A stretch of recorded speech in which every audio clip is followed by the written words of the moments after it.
इस बेहद ज़रूरी बहस में, डिबेट में आप सभी का बहुत बहुत स्वागत है। मेरा नाम सौरभ द्विवेदी है। मैं इंडिया टुडे हिंदी मैगजीन का और ललन टॉप का संपादक हूं और आज की इस बहस का मॉडरेटर भी। इससे पहले कि ये बहस शुरू हो, जिसका दो विद्वानों के बीच है जिनके नाम हैं श्री जावेद अख्तर और श्री मुफ्ती शमाइल नदवी जी, मैं कुछ बुनियादी चीज़ें आप लोगों को देखने के हम इन दिनों आदी हो गए हैं। पढ़ी लिखी अकादमिक बहस, इस बहस का प्रारूप कैसा होगा, इसका स्ट्रक्चर कैसा होगा, पहले मैं आपको ये बता देता हूं। सबसे पहले नौजवान विद्वान मुफ्ती शमाइल नदवी जी 10 मिनट अपनी दलीलें आप लोगों के सामने रखेंगे। उसके बाद जावेद अख्तर साहब 10 मिनट अपनी बात रखेंगे। उसके बाद जिसको हम अंग्रेजी में रिबटल कहते हैं, एक जवाबी दौर रहेगा कि आपने जो कहा मैं उससे मुतमईन हूं कि नहीं हूं और हमने जो कहा। इसके बाद बहस का राउंड 2 शुरू होगा। दोनों विद्वानों को फिर से 7-7 मिनट का वक्त मिलेगा और इसके बाद रिबटल राउंड 2 होगा 5-5 मिनट का। इसके बाद एक दूसरे से सवाल जवाब होंगे। इसके लिए हमने लगभग 16 मिनट का वक्त तय किया है। अब ये सवालों की प्रकृति पर निर्भर करता है कि कितने सवाल होंगे, इसीलिए हमने वक्त की पाबंदी रखी है। और इसके बाद आखिरी में 5-5 मिनट का वक्त दोनों विद्वानों को एक बार फिर से दिया जाएगा अपने क्लोजिंग आर्ग्यूमेंट के लिए। और उसके बाद जो इस बहस के लिए सबसे ज़रूरी चीज़ है कि आप और हम और इंटरनेट पर देख रहे लाखों करोड़ों लोग, उनके सवाल जवाब होंगे। तो आप लोग जो यहाँ मौजूद हैं, आपके हम कुछ सवाल लेने की कोशिश करेंगे। 30 मिनट का वक्त हमने उसके लिए तय कर रखा है। इस तरह से ये 2 घंटे की बहस पूरी होगी। 2-3 बुनियादी बातें हैं जिनका हमें ध्यान रखना है। किसी भी किस्म की नारेबाजी में हमें शरीक नहीं होना है। ये हल्ला गुल्ला नहीं है, क्योंकि पूरी दुनिया देख रही है, तो एक नज़ीर कायम करनी है, एक उदाहरण लोगों के सामने रखना है कि पढ़े लिखे लोग इत्तेफाकी और नाइत्तेफाकी रखते हुए भी, एक दूसरे से सहमति और असहमति रखते हुए भी बात कह सकते हैं। यहाँ पर मेरे JNU के प्रोफेसर बैठे हैं, पुरुषोत्तम अग्रवाल जी, जिन्होंने हमें क्लास में सिखाया है कि सहमति का साहस और असहमति का विवेक, और इसका ठीक उलट भी, ये बड़ा ज़रूरी है। दूसरी बात, ये किसी एक धर्म के बारे में बहस नहीं है, ये बात सबको स्पष्ट होनी चाहिए। किसी धर्म को महान बताने या किसी धर्म को कमतर बताने की ये बहस नहीं है। तो यदि कोई इस उम्मीद से देख रहा है या यहाँ आया है, तो मैं आपको आश्वस्त करना चाहता हूं कि आपको नाउम्मीदी हाथ लगेगी। इस बहस में बहुत ज्यादा धार्मिक प्रतीकों लोग हैं कि इस्तेमाल को लेकर चाय पर मिले थे, बहुत हंसी मजाक भी इनके बीच हुआ था और गलबैयां डालते हुए एक तस्वीर भी हुई थी। ये इस बात का प्रमाण है कि इंटरनेट पर जो हल्ला मचा हुआ है उसके मुकाबले ये दोनों लोग बहुत ही अच्छे शांत ढंग से बहस के लिए राजी हो गए हैं। ट्विटर की बातें ट्विटर तक सीमित, एलन मस्क आजकल उसको एक्स कहते हैं। और अब इस बहस की शुरुआत मैं इन विद्वानों का, हालांकि इनको परिचय की जरूरत नहीं, पर हो सकता है, हमें पत्रकारिता में सिखाया जाता है कि नेवर अज्यूम, विज्ञान भी यही कहता है।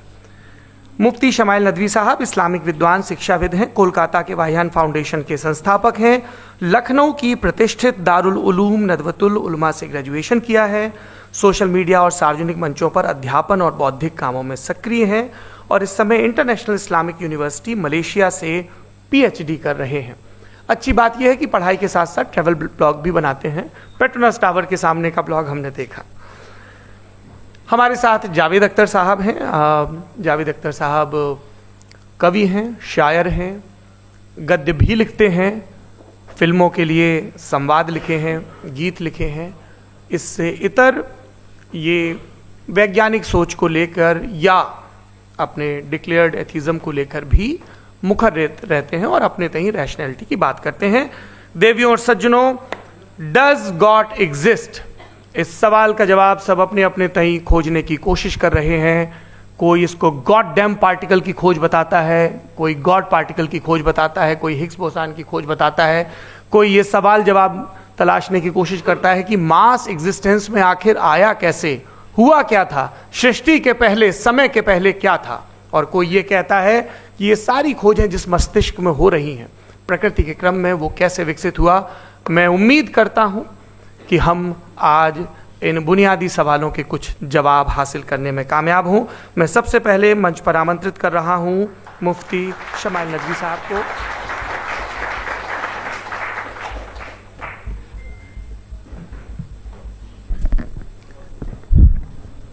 एक आखिरी गुजारिश, आप बोलना शुरू करें। आप लोग प्लीज अपने फोन फ्लाइट मोड पे या साइलेंट मोड पे रखें। एक बार चेक कर लें, कई बार बेध्यानी हो जाती है।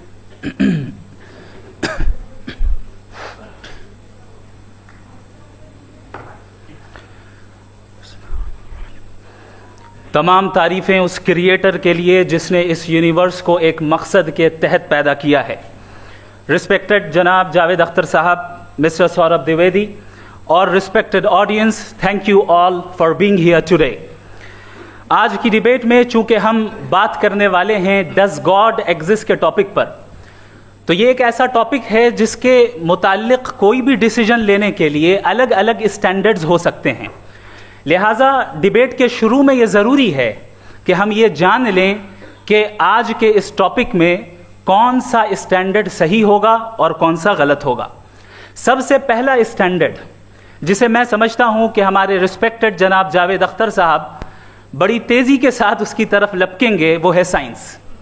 जबकि साइंस दर हकीकत खुदा के एग्जिस्टेंस को डायरेक्टली साबित करने या उसके एग्जिस्टेंस को डिनाई करने के लिए स्टैंडर्ड नहीं बन सकती। और उसकी वजह क्या है, ये मैं नहीं कह रहा, ये वो लोग कह रहे हैं जो साइंस के एक्सपर्ट्स हैं। नेशनल एकेडमी ऑफ साइंस कहती है science doesn't have the processes to prove और disprove the existence of God. Why? क्योंकि साइंस का ताल्लुक एम्पेरिकल एविडेंस से है और एम्पेरिकल एविडेंसेस का ताल्लुक हमारे नेचुरल और फिजिकल वर्ल्ड से है, जबकि गॉड नॉन फिजिकल और सुपर नेचुरल रियलिटी है। लिहाजा नॉन फिजिकल रियलिटी को आप उस टूल के साथ नहीं चेक कर सकते जिसका काम फिजिकल रियलिटी को तलाश करना है। लिहाजा आज इस डिबेट में गॉड की एग्जिस्टेंस को साबित करने या उसे डिनाई करने में साइंटिफिक एविडेंस को एक्सेप्ट नहीं किया जाएगा।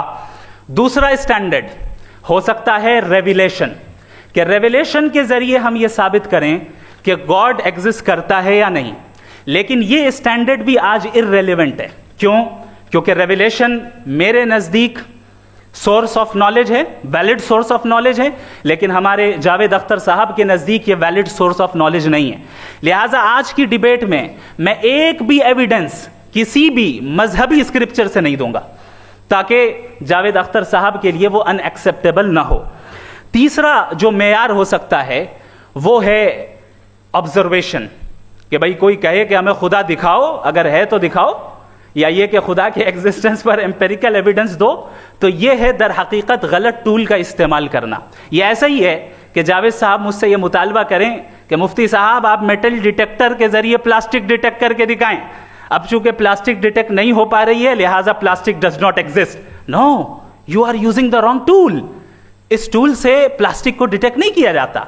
लिहाजा मैं समझता हूं कि गॉड के एग्जिस्टेंस पर एम्पेरिकल एविडेंस का मुतालबा करना एक बचकाना मुतालबा है और हमारे रिस्पेक्टेड जनाब जावेद अख्तर साहब इस स्टेज से अब बहुत आगे निकल चुके हैं।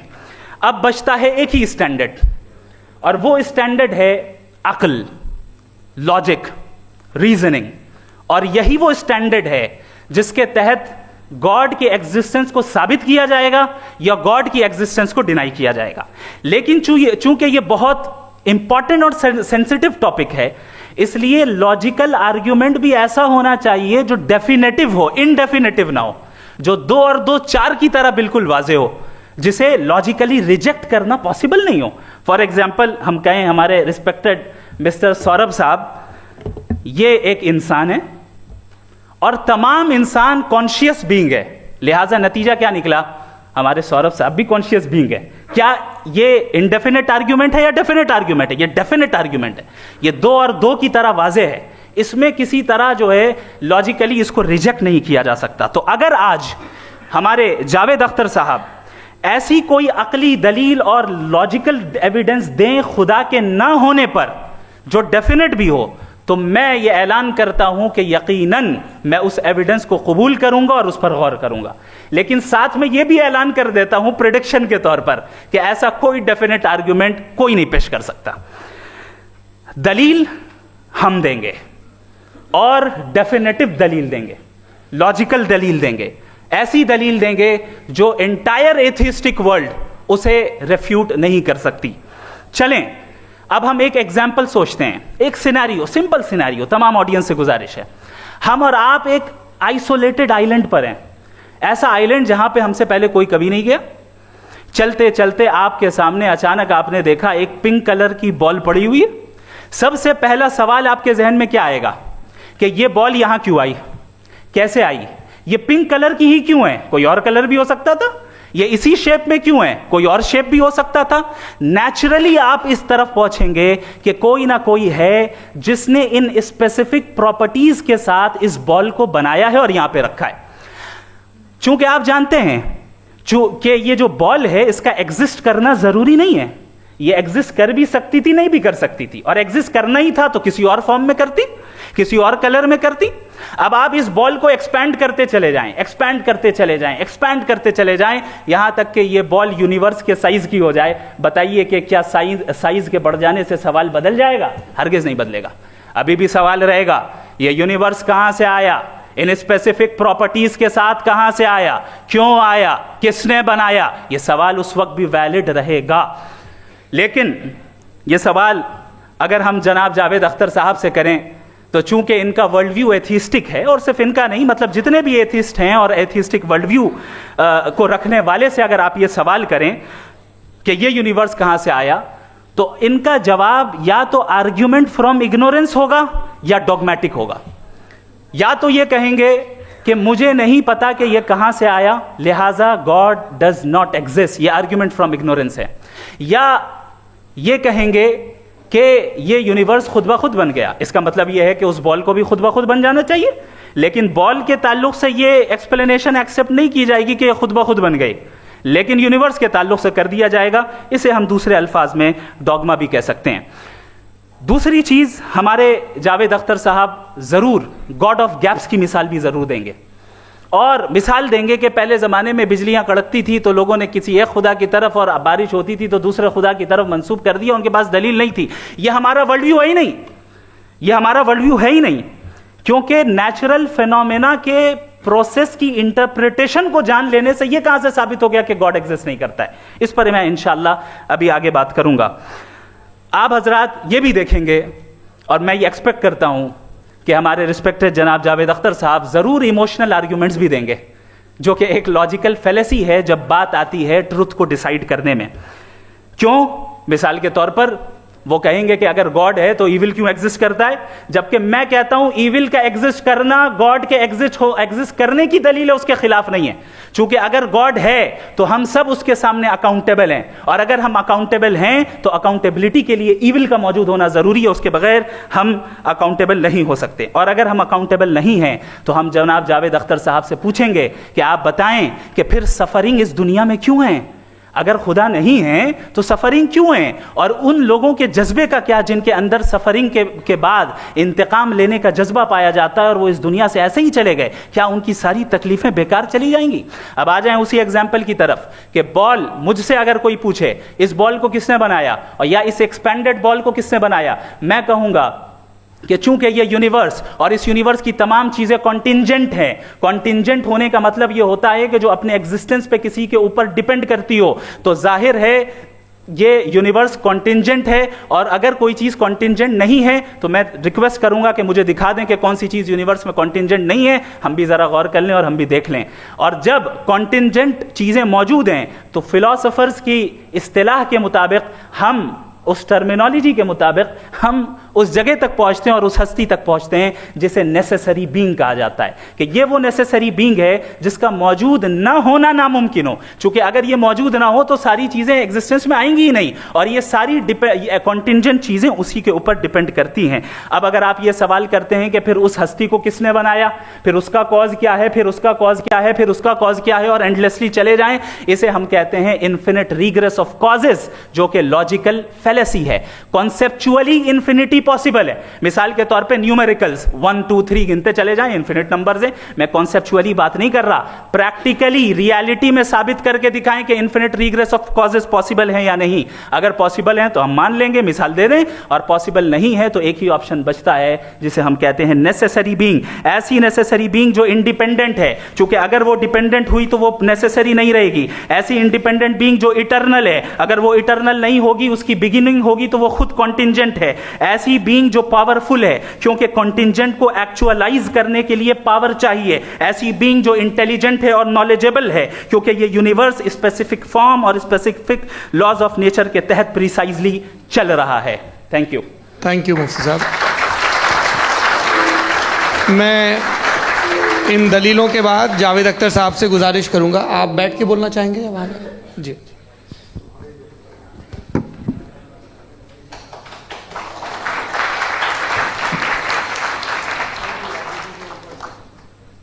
पहले तो मैं मुफ्ती साहब को एक अच्छी खबर देना चाहूँगा कि मेरी नॉलेज साइंस के बारे में बड़ी मामूली है, तो आप फिक्र ना करें उसकी, लेकिन कुछ कॉमन सेंस है मुझ में।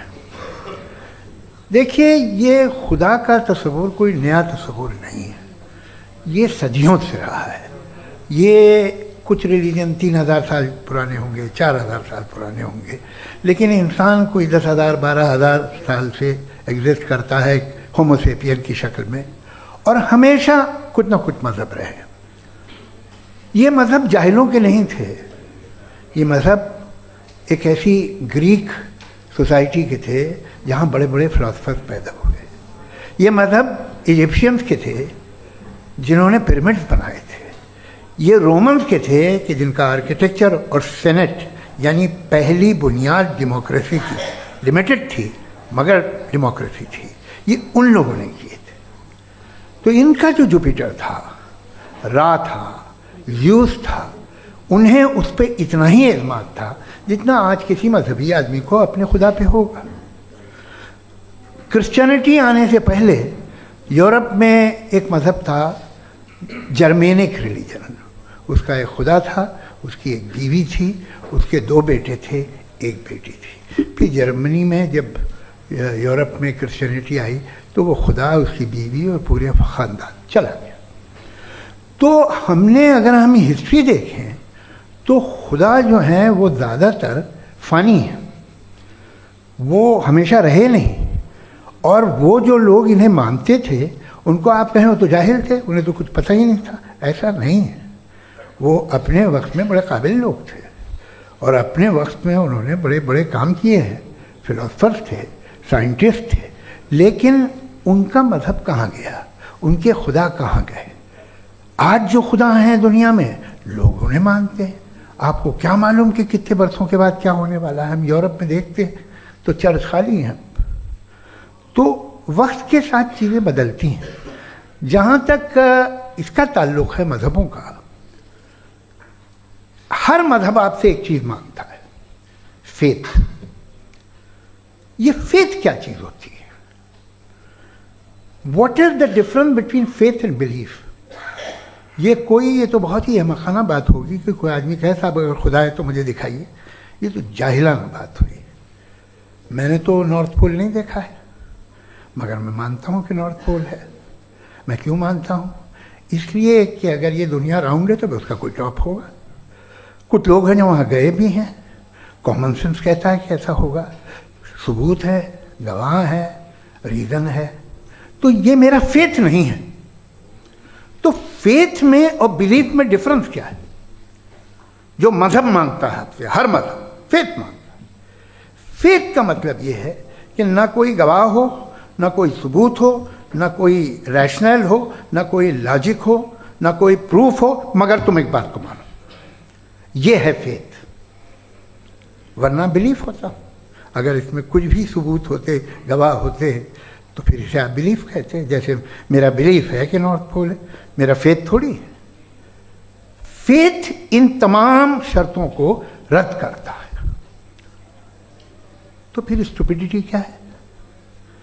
अगर मैं एक बात ऐसी मानूं जिसकी ना कोई लॉजिक है, ना कोई रैशनल है, ना कोई प्रूफ है, ना कोई गवाह है, ना कोई सबूत है, और मैं उसे मानूं, तो ये स्टुपिडिटी हुई। इसे ही भाई कल को मैं यकीन कर लूँ कि एलॉन मस्क जो है मेरा भाई है, तो मुझे इंतहाई खुशी होगी, सुकून भी बहुत मिलेगा मुझे। लेकिन और कहे भाई क्यों मानते हो, क्या सबूत है भाई, वो तो अमेरिकन है और तुम तो इंडियन हो, वो तो नस्ल अलग है, तुम्हें कभी मिले भी नहीं। साहब देखिए मेरा फेथ है, इस पर बात न किया। फेथ का मतलब ही यह है कि आप प्रूव नहीं कर सकते। अगर आप प्रूव कर सकते हो तो फेथ की ज़रूरत ही नहीं, फिर तो आप बात करेंगे, आप कितनी बहस कर लीजिए। अल्टीमेटली दुनिया का हर मजहब फेथ पे टिका है, और फेथ का मतलब है एक ऐसा यकीन जिसका कोई सबूत, कोई गवाह, कोई रैशनल नहीं। अब आप ये कहें, क्या आप ये क्यों कह रहे हैं कि साहब ये कायनात किसने बनाई? कमाल ये है कि आपने बताया कि एक आइलैंड पे गए और एक बॉल देखी। आपने ये नहीं कहा कि आइलैंड किसने बनाया, आपको सिर्फ बॉल पे हैरत हुई। हमने आइलैंड पे हमने हैरत नहीं की, होते हैं आइलैंड। इसी तरह ये आइलैंड है, सितारे, ये गैलेक्सीज, ये सब आइलैंड हैं, खला में। हम उन्हें टेकन फॉर ग्रांटेड लेते हैं, हम पूछते नहीं किसने बनाए। आपने जजीरे के बारे में भी नहीं पूछा है। मेरी पैदाइश कैसे हुई? क्या मैं प्लान्ड पैदा हुआ था? I was plan to be born, या एक लकी स्पर्म था जो किसी एग से चिपक गया? मेरी पैदाइश रैंडम। और इंसाफ जिसे आप कहते हैं, इंसाफ का तो नेचर से कोई वास्ता ही नहीं। जो आप कहते हैं कि एक दिन इंसाफ मिलेगा, इंसाफ is a human concept, nature में कोई इंसाफ नहीं। अगर शेर हिरन को खा जाता है तो उसे कोई सजा नहीं मिलती। अगर एक आंधी आती है और हरे भरे पेड़ों को उखाड़ के फेंक देती है तो आंधियों की जेल नहीं होती है। नेचर में इंसाफ नहीं, इसलिए मुझे नेचर को इंसाफ की ज़रूरत भी नहीं। नेचर तमाम एक है। अब हम कहें कि साहब ये देखिए जो मैंने खाना खाया था, ये मेरी आँख तो नहीं यूँ कर दिया उसे, तो इसे सज़ा मिलने नहीं, वो सिस्टम है, ऐसे ही चल रहा है। नेचर बग़ैर इंसाफ के है। इंसाफ इज़ अ ह्यूमन कॉन्सेप्ट। तो जो आपसे कहता है कि मैं तुम्हें इंसाफ दूंगा, वो इंसानी जहन की पैदावार है। ये नेचुरल है ही नहीं, ये आसमानी है ही नहीं। नेचर का तसव्वुर, इंसाफ का तसव्वुर। भाई आप साथ मिलते हैं, अब आप लेफ्ट हैंड ड्राइव करते हैं, ये क्या है? तमाम सच, तमाम नेकी, तमाम शराफत लेफ्ट हैंड ड्राइव है। वरना क्या होगा, या तो आप क्रॉस कर देंगे, आपका एक्सीडेंट हो जाएगा, या आप किसी को मार देंगे, या ट्रैफिक जैम हो जाएगा। झूठ, बेईमानी, रिश्वतखोरी, ये तमाम जो है driving on the wrong side है। इसके ऊपर कुछ नहीं। ये तो हमने बनाया, जैसे हमने लेफ्ट हैंड ड्राइव बनाई है। ये कॉन्सेप्ट ऑफ इंसाफ जो है ये हमारा है, इसका नेचर से कोई वास्ता नहीं। शेर खा जाता है हिरन को, उसे जेल होती है क्या? कुछ भी नहीं, है ही नहीं।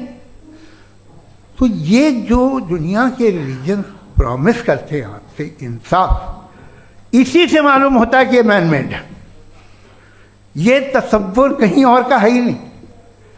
जो नेचर है, कुछ लोग कहते हैं नेचर ही खुदा है, तो नेचर में तो इंसाफ नहीं कहीं। और आप वादा कर रहे हैं कि तुम्हें मरने के बाद इंसाफ मिलेगा। मुझे अगर मिलेगा तो मैं बहुत खुश होऊंगा, लेकिन मैं यकीन नहीं कर पाता हूँ, इसलिए कि मैं फेथ नहीं पैदा कर सकता। The very fact that religions demand faith, इसका मतलब है कि उनके पास जस्टिफिकेशन नहीं है। अच्छा साहब, फिर रिलीजन अगर मॉडरेशन में है, कोई सा भी रिलीजन, वो आप में कुछ खूबियाँ भी पैदा करता होगा। देखिए उससे ये फ़ायदा है, वो फ़ायदा है।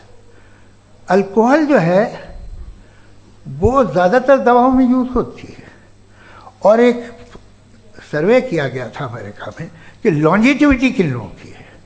तो एक तरफ वो लोग थे जो शराब पीते ही नहीं थे, और एक तरफ वो थे जो एक बोतल शराब रोज़ पीते थे। सबसे ज़्यादा लंबी उम्र उनकी है जो 2 पैक नाप के शराब पीते और खाना खाते हैं। मगर हम शराब को बुरा समझते हैं, मैं भी बुरा समझता हूँ। क्यों? ऐसा होता नहीं। कुछ चीज़ों में आदत होती है जो बढ़ती है। आज तक में एक आदमी दूध पीता है, आप 10 साल बाद भी मिलेंगे तो एक ही गिलास पीता होगा। ऐसा नहीं होता, सुबह से दूध पीता रहता है। मिल्कोहलिक मैंने नहीं देखे, अल्कोहलिक होते हैं। ये टेंडेंसी है मजहब की कि वो बढ़ता है, जैसे कैंसर बढ़ता है, जैसे शराब बढ़ती है। कुछ लोग होंगे जो उसे सही तरह से यूज़ करते। मुझे यकीन है कि हमारे मुफ्ती साहब भी उनमें से एक हैं। इनसे बहुत खुशी हुई मुझे इनसे मिलकर। लेकिन कितने लोग हैं कि आज आप देखते हैं दुनिया में जो तबाहियाँ हैं, इनमें कितना हाथ है उन लोगों का जो बिलीवर कहते था मजहब ये नहीं कहता, ना कहता होगा, मगर जब ये मजहब पीते हैं तो ऐसे बिहेव करते हैं। थोड़ा सा अगर हो तो शायद बहुत अच्छी बात, लेकिन शराब थोड़ी सी नहीं रहती, उसमें टेंडेंसी है। पहले थोड़ा सा अगर 2-3 कैंसर के सेल हो ना बॉडी में तो आदमी सिम रहेगा, लेकिन वो 2-3 सेल नहीं रहते, वो मल्टीप्लाई होते हैं। जावेद साहब टाइम पूरा हो गया। टाइम हो गया तो बस बात खत्म हो गई। अच्छा, मुझे कुछ और कहने को था भी नहीं। जी, मैं पहले जवाबी दौर के लिए इनवाइट कर रहा हूँ मुफ्ती साहब को। Your rebuttal round 1, you have 7 minutes.